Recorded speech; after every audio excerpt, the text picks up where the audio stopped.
Hey there guys, happy Wednesday. I know Miss Collis doesn't ever change her clothes apparently because she's in the same thing 3 days in a row. Haha, no, y'all know I did this on Saturday in one sitting. All right, so I hope you learned a little bit of something from your bell ringer this morning, our directions quiz, and I love doing that because, you know, I just love making the point that whether it's a verbal direction, a written direction, like it's so important when I say to read something in its entirety before starting or when I give you specific directions.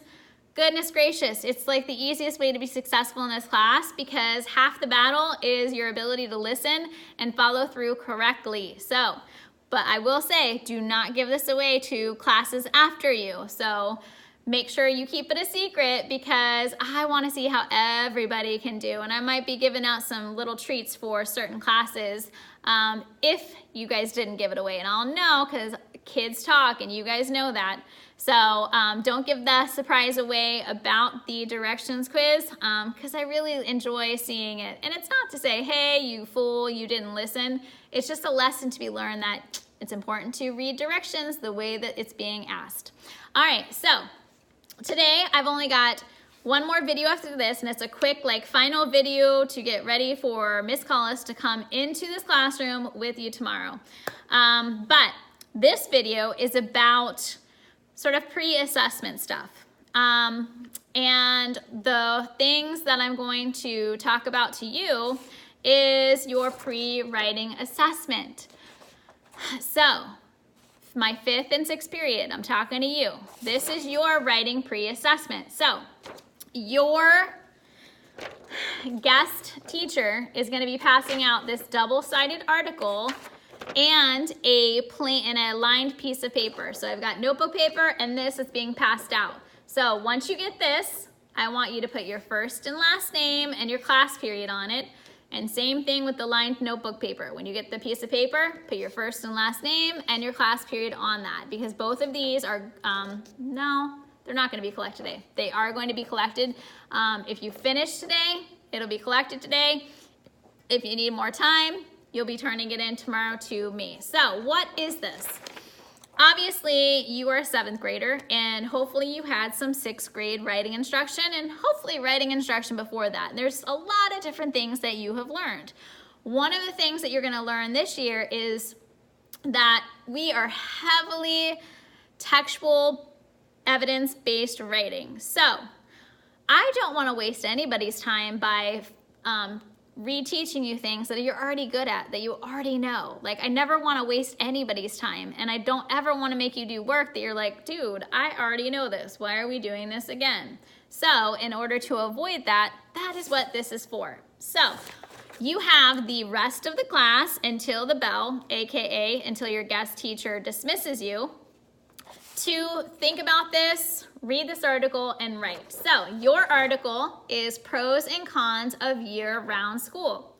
So what I want you to think about is that you have already answered questions that got you thinking about the pros and cons of year-round school, where you have like these mini breaks throughout the entire year, or the traditional schedule that we're on where you go for 10 months and you've got 2 months off. So you've already gotten to think about this a little bit when you answered those questions yesterday. So what everybody needs to do, and this is one of those few times that the rest of the class is truly all quiet and independent, because if you're like me, like I can't read if people are talking and being a distraction. Like I'll read the same line 10 times. So I want us all to respect one another, and as soon as I'm done with the directions, you then need to use the remainder of the class period quietly so that people can really focus and put in their best work, because I want to see what you're capable of, I want to see where you're at, and I want to see what it is I need to help your class with. So step 1, after you have your first and last name on both papers, is you are going to silently read this 1.5 page article on the pros and cons of school year round. Now remember, this is your paper. So if you've been taught to mark it up in a certain way, to highlight, to make notes in the margins, I want you to do whatever you've been taught to do on this paper first and foremost as you're reading and after you're reading. Because if you're like me, I like to read and mark it up and even go back and like maybe highlight and do some things on it. So whatever you've been taught, whatever you feel most comfortable with, as you read, I want you to mark it up and do whatever it is that's gonna help you. So that's step one. Then step two, on the plain piece of paper that you have been given, you are going to give me a writing piece. You are gonna tell me whether you think going year-round school is a good idea or not. So basically, your question is, should students go to school year-round? That's your prompt. Should students go to school year-round? Remember, when you are writing based on an article, your information is gonna come from this article. Yes, you can expand on it and relate it to your own opinions because I am asking your opinion, but your evidence for why you should or should not should come from here. So based on what you've been taught before about how to use evidence in your writing, I want you to write, let's see, I want you to write a formal paragraph and or at least one-page piece of writing about whether you feel students should go to school year-round or not. So remember, this article is gonna go over pros and it's gonna go over cons. So if you think that students should go to school year-round, you're gonna talk about the pros side.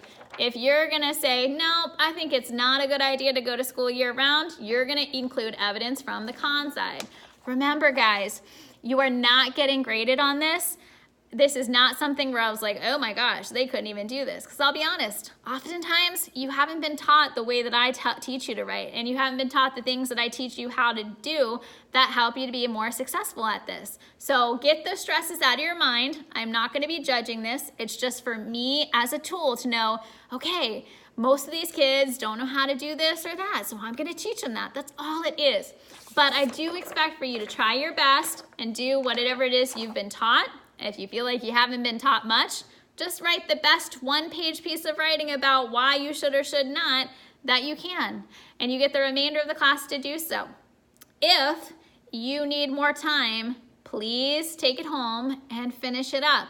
Because tomorrow, I'm collecting everybody's. So again, please, if you don't have enough time today, take it home and finish your one-pager tomorrow so that I can collect your writing sample. And my favorite thing, guys, is that you do this the first week of school. At the end of the year, I love that moment when I pass this article and your writing piece back out after I've had my hands on you for a whole year of teaching you how to write effectively. And you'll legit be like, oh my gosh, what was I thinking? I didn't know how to do anything kind of thing. And those are so fun, those aha moments. So really take the pressure off yourself. I'm not looking for perfection. I'm not looking for, exceptional stuff because I know that you're gonna feel uncomfortable. So again, read the article, highlight, mark it up, do whatever makes you feel comfortable you've been taught. Step two, take the notebook paper, write that one-page formal paragraph or one-page writing piece, including evidence from this article that supports why you think we should go to school year-round or why you think we shouldn't. If you have any questions, please ask our guest teacher. And at this point, nobody's gonna be talking so that everybody can read and write using the remainder of the time and taking it home to bring back tomorrow completed for Miss Collis. All right, guys, good luck, have fun, and don't stress over it.